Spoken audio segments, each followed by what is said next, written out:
so much to me. Yeah, I've been coming here since I was a little kid. So we have Ed Kozarski, who's a famous Chicago reader, film critic, and these are our co-producers and editor, Ilko Davidov and Carmen Servi. And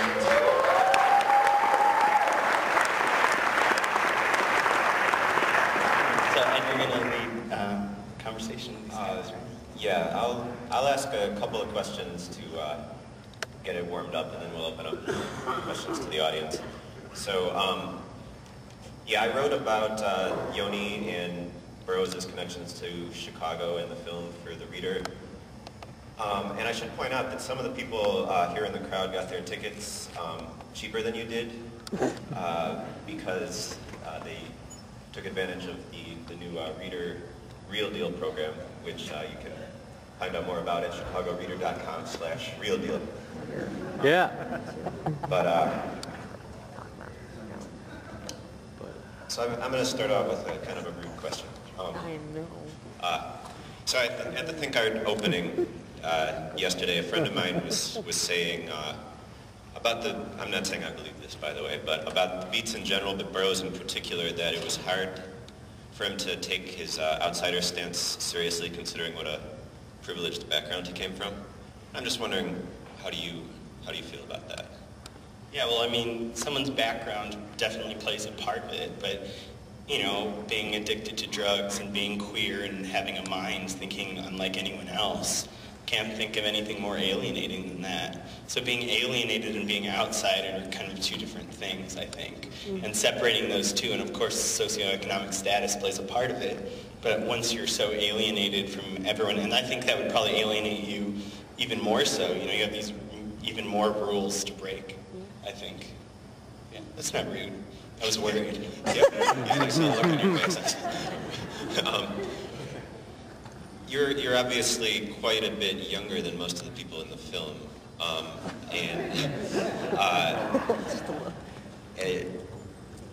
how much awareness do you see among people your age of Burroughs' kind of cultural impact? Are people aware of these things that we've gotten from him?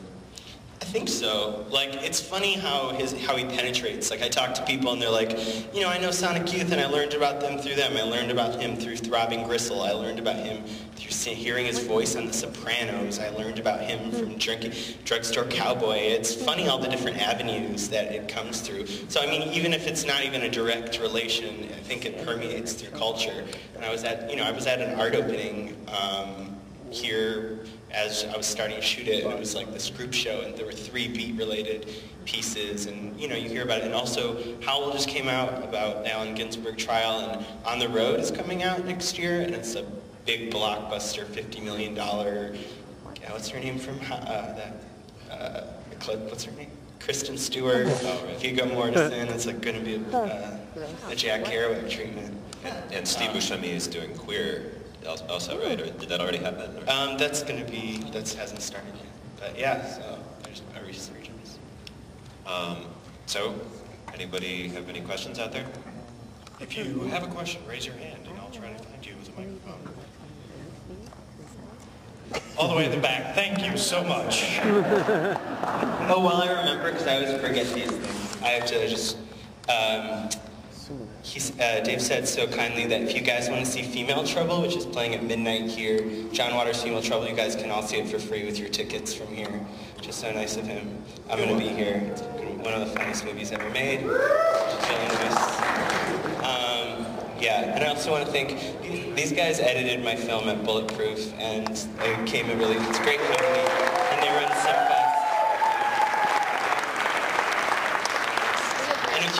interested in seeing William Burroughs or Allen Ginsberg's artwork. It's really rare that it's shown in Chicago. I think it's one of the first times since he died. It's on display at Think Art in Wicker Park. So you can just go to thinkartsalon.com and you can open gallery hours. So yeah, okay, now your question, sorry. How did you first become interested in William Burroughs? So I grew up kind of in the suburbs of Chicago, and I didn't have kind of much influx of anything interesting at all. And I came moved to the city as a teenager, and I went to the Chicago Academy of the Arts, and I think like my first week there, someone handed me a copy of Naked Lunch, and it was like my entry point to punk rock, to, you know, weirdos, to art, to any kind of anti-conformist literature, and it was just like such an extreme jumping point that later on, I began the film when I got kicked out of college for an art piece I did criticizing the dean of students. And so at that point, I went back to this like jumping point, this person that could critique authority maybe a little bit better, more accurately than I was. So I kind of started as a personal project.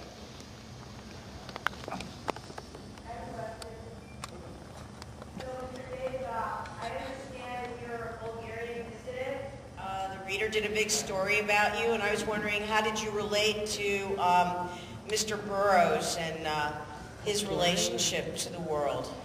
Did you? Yes, I certainly have, and it's a long story.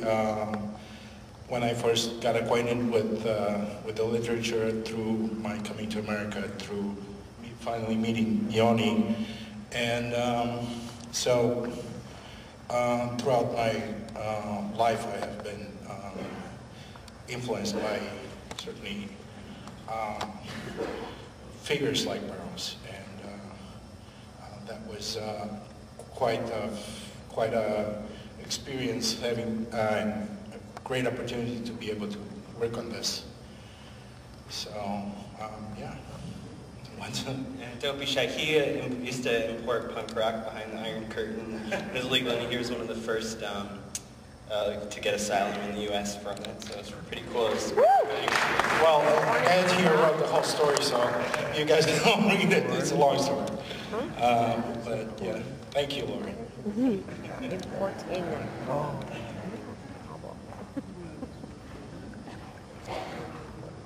He's fast, man.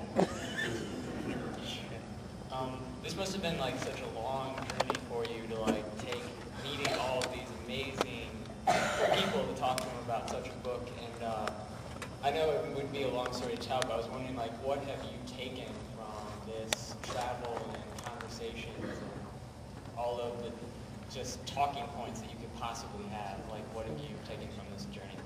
A lot. I mean, I spent like 4.5 years on this film, and it started with me and a camera and like a lot of anger, and it developed into something I never thought it would. I was living here for part of the time, in Lawrence, Kansas for part of the time, and I was just like jumping in vans that were going on tour to get around to interview these people, or like, you know, digging around people's basements for the archival footage in moldy boxes, and it was just like, it was kind of a surreal experience, and I think Burroughs would have thought that some kind of like force pushed me forward to do it, but I feel like it was getting like a graduate degree or something. I learned so much about myself, about them, everyone in the film, and I also learned how to interview someone. So it took a long time before I interviewed any of these people. I interviewed his friends in Lawrence. That's probably the most difficult thing as a documentary filmmaker, is learning how to like question someone. So you like ask a question, you hear their answer, but somehow you eventually learn how to get to this point where you hear what they're not saying. So you either like pause and wait, or you kind of like find it and ask it. So I think that was probably something I learned. It's an invaluable resource. Yony, Burroughs lived in Chicago for a little bit. Could you expand on some of his life here, and maybe where he hung out, who he hung out with, where he lived, and things like that? He hung out in Lincoln Park. He was an exterminator. It was a very steady job.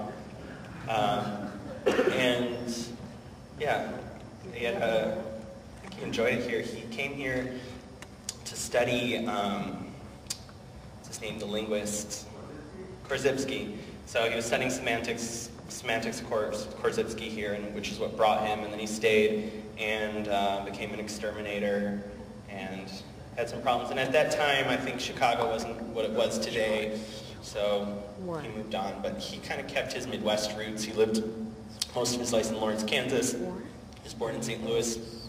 Lived a while here. Yeah. What parts of Burroughs' life did you find most difficult to represent in a way that you felt was true to him? That could take me days to explain. I think, like, because you have this view of this person and you want to share it, but when you're making a documentary, you want to make it objective. So I kind of wanted the people to tell the story. But Ilko and I, like, kind of helped work together and piecing together what people were trying to say, and kind of, like, you know, through the transcripts, looked at what people were trying to say and came up with a storyline, and then had it filled in the pieces. So there's a lot what I think, and I'm actually writing it up. I'm making a kind of fictionalized memoir, which is going to be published next year. And in it, I kind of talk about the experience from, you know, growing up in detentionary school in Illinois to completing this film. And I address some of that, but it's a difficult process. Not an easy answer. I have a question about, you mentioned digging through the moldy boxes of the archived or otherwise found footage. I mean, it strikes me that, you know, these days, I mean, there's probably at least 500 camera phones in this room. You know, capturing things is pretty easy to come by these days.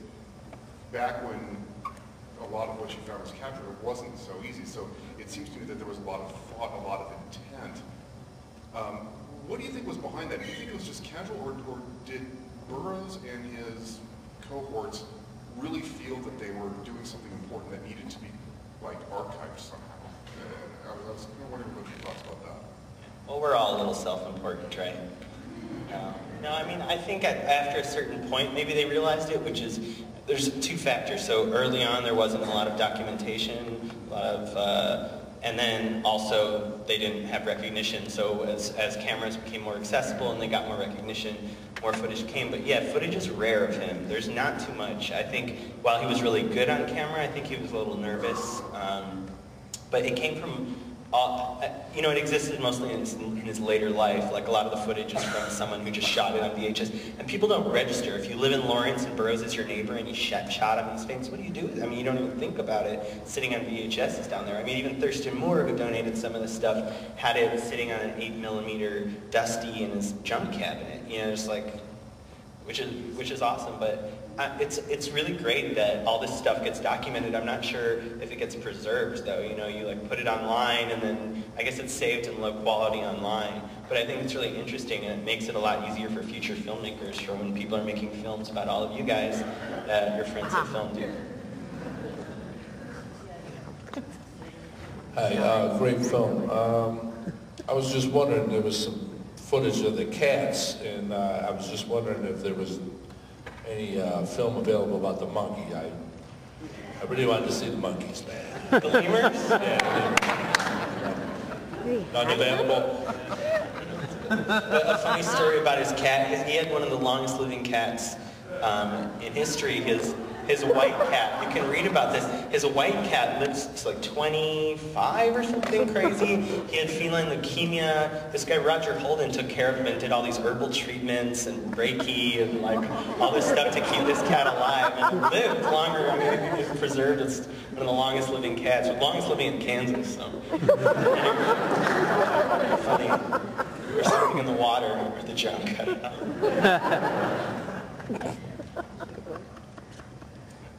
First of all, congratulations, really very good movie. And I have a question, like, technical. How much time did you spend on this movie? Like, from the beginning, the idea, till when you just, everything was done, okay? That's the question. Well, the idea, I'm not going to spend too much time answering it, but I came up with the idea and I was kind of, like, ignorant. I didn't think I knew what I was doing. I started researching for about 6 months, shot his friends there for about 6 months, and then got into really serious, and I re-enrolled in school and was getting my diploma and working jobs at the same time. So total time, like, 4 years. But it didn't really get completely going until I, like, linked with Bulletproof. I kind of couldn't put things together. And it's amazing that, like, you know, through them, and we showed it at SimFest, and then it's been on the circuit, like, film festival circuit, for a year, which is really great. And now it's playing theatrically around the country. So I think, like, 4 years to finish it, and then it's been, like, 1 year to promote, do stuff like that. But it's hard when it's just you and, like, a camera. I mean, it's really difficult you have to kind of just be really brazen about it and try, and we did a lot of different fundraising techniques that are kind of like new and not old media. First of all, that's a wonderful film. Congratulations. I wonder, as I watch it, about the absence of the work itself, his writing, aside from the quotes. Burroughs, to me, I'm always struck by the fact that I think people know more about him than they've read him. They own his books, but maybe they haven't really read them. I just wondered, was that always a conscious decision to really focus on the man and the myth, or did that emerge organically as you went through? What role did the writing play for you, if any? Well, that's Davis Snyderman, Burroughs expert, and writes on Burroughs, so thanks, David. Davis, I think his writing is so potent that I didn't want to like meddle and get in with it, because even just like focusing on one of his novels, even a chapter would take forever, and it'd be impossible. And his books are there, and his books are going to last. So me investigating the person behind it, it puts a unique perspective on the man. People can go and pick up his books now, but I don't think I'm certified or qualified or able to, turn one of his books into a movie. I think even when David Cronenberg tried, it turned more into a story about him. Hello there. I hear so much about films being finalized in the editing room, and personal flights of fancy and narrative strands that get left on the cutting room floor. I wondered if any of you might be able to speak towards any subjects like that you felt should be brought up. Well, a director likes everything, and that's why you need a good editor. So it was great that I found Ilko, who's like, so rare to find an editor who's like interested in your project and not interested in the wallet. And it was really nice to find Ilko, and I think like a lot of that does happen in the editing room because they realize things. You're like, no, that's really important, and it gets cut, and you're like, what was really important again? But no, I think there is a lot of extras, and there's going to be a lot of on the DVD extras of each region. So our oscilloscope is releasing our DVD, has loads of extras on it, half an hour of extras, and then each country gets a little special something. But then the rest of it, I want to there's like hundreds and hundreds of hours of interviews and other stuff that hopefully I'll be able to donate to a university or put online through Creative Commons. Yeah. Figure it out.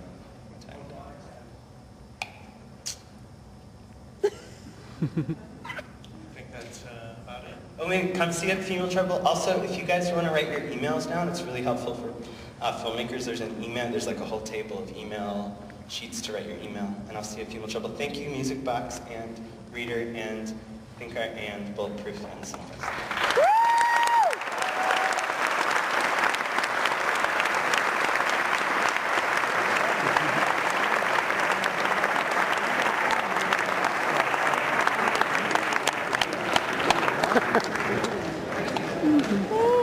If any of you do want to hang around for Female Trouble, just have your ticket in your hand when you come back in and show it to the box office. Thank you so much.